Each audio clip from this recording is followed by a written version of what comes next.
$10,000 is the account size where the wheel strategy stops being a single position exercise and starts becoming an actual portfolio. Below that level, you're running one trade at a time. Most of your capital is literally a single name, one cycle, one outcome. And that works as a learning environment for sure, but it's kind of fragile, let's be real. One bad assignment and the account is frozen solid. At a $10,000 level, you can run two positions simultaneously with some meaningful cash reserve on the sidelines. That's the difference between having a strategy and having a trade, and the specific way you allocate that $10,000, how much deploys, how much waits, and what criteria the deployed capital has to meet really determines whether this account compounds or it can stall out on you. Here's what $10,000 actually allows you to do mechanically that smaller accounts, they just can't. A standard options contract covers 100 shares, obviously, right? Cash secured put requires collateral equal to the strike price times 100. At a $35 strike, that's $3,500, $28 strike, $2,800.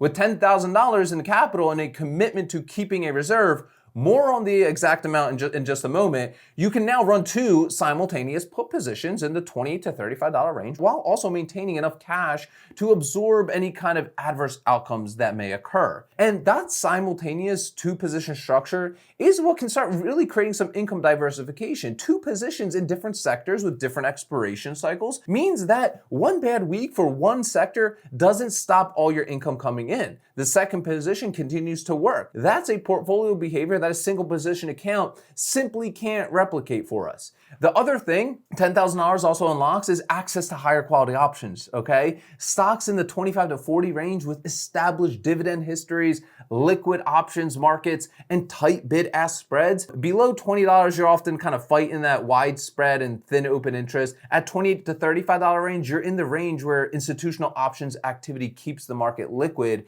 and the pricing fair. The framework for allocating $10,000 starts with an iron rule that I have. The reserve is established before anything, okay? I'd hold usually $2,000 to $2,500 in cash that never interrupts a put position. Not, I'll keep some cash available, a literally specific amount set aside before the first trade happens. And that exists specifically to absorb the scenario where both positions get assigned in the same week and both stocks start to decline on me. In that scenario, you have liquid cash available to manage the situation without liquidating anything under pressure, okay? The remaining $7,500, $8,000 is the active capital. That supports two positions in the $3,500 to $4,000 range, and the positions run on different expirations, ideally staggering by 2 to 3 weeks, so that one expiration event and its associated decision arrives before the next. And that stagger is the income calendar, okay? If both positions expire the same week, you have one management moment per month.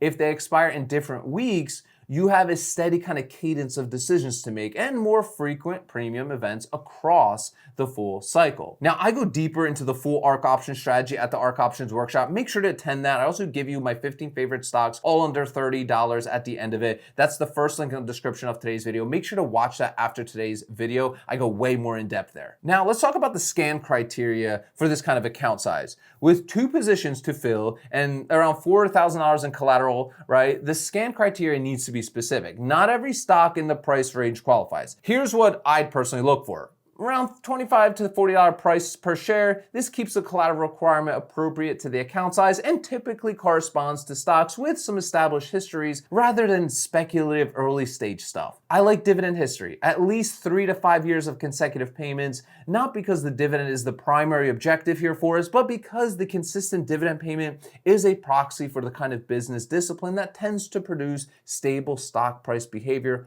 over time. Companies that cut dividends typically deteriorate first in fundamentals before cutting, okay? And the dividend history gives you a leading indicator of a business's health. It just does. Let's talk about beta. Below 1 at this account size, a high beta stock that gets assigned and drops another 25% represents a meaningful portion of the total account.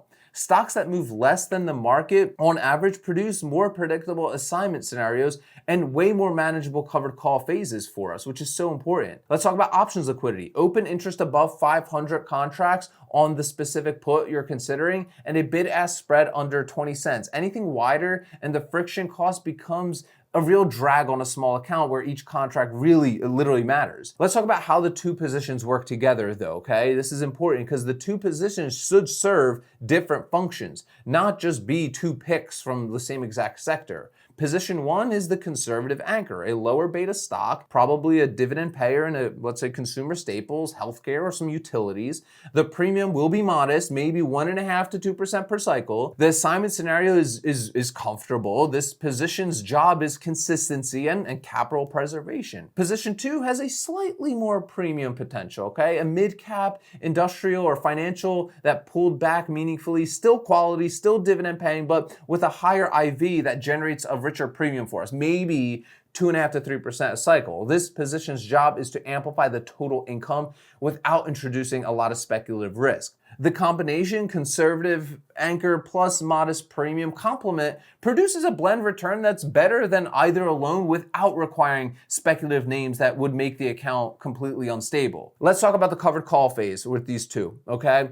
When both positions are running, the covered call phase is where the portfolio starts feeling like an actual income operation for us, okay? Position 1, let's say it gets assigned. You're now running a covered call on that stock while the second put position is still active. You have two income events happening simultaneously now. Covered call premium on the assigned position plus put premium still running on the second position.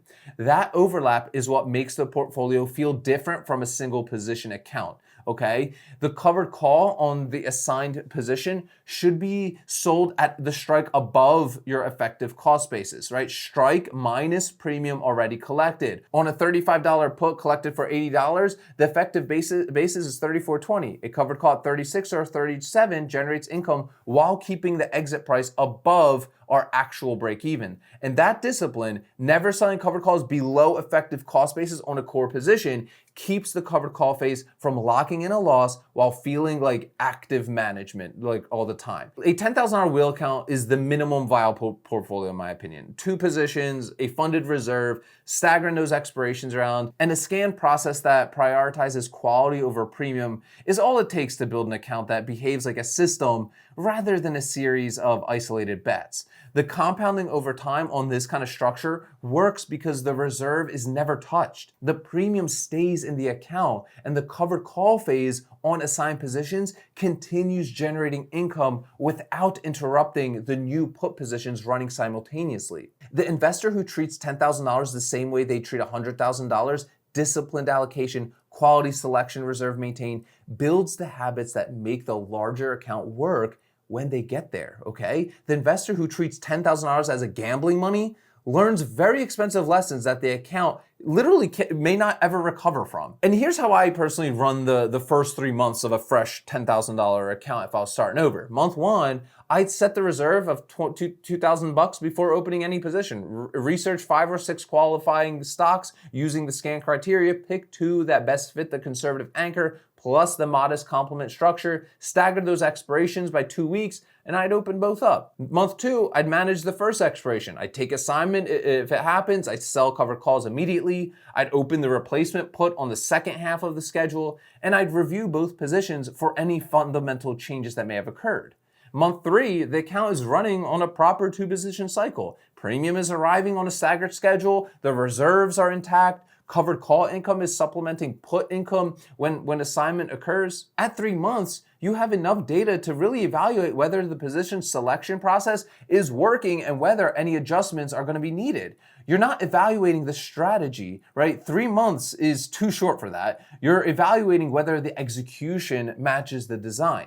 I got some questions for you guys in the comments. We always have some great combos down there. If you started with $10,000 right now, right? What would you do? What would be some of the stocks that you would be looking at cash secured put premium? And what sort of expirations would you do? Number 2, what's the first scan filter you apply when you're looking for some new wheel strategy candidates? Are you looking at price, dividend, history, beta, or what are you specifically looking at? It's gonna help somebody out down there. Make sure to drop those down there. And number 3, guys, attend the Ark Options Workshop. I try to break this stuff down in plain and easy to understand English. It'll be the first link. You'll also learn about our 100 Contract Club. I just sent out our 406th Bible the other day. We just sent out our 7th 100 Contract Club award as well. You'll learn about that mission and what we're trying to accomplish here at Options Seller School. And you'll also get my 15 favorite stocks, all under $30 that I love running the Ark Options Strategy on, plus a bunch of other free bonuses as well. So click the first link in the description of today's video. Guys, remember, sell options, collect premiums, repeat. I'll see y'all tomorrow.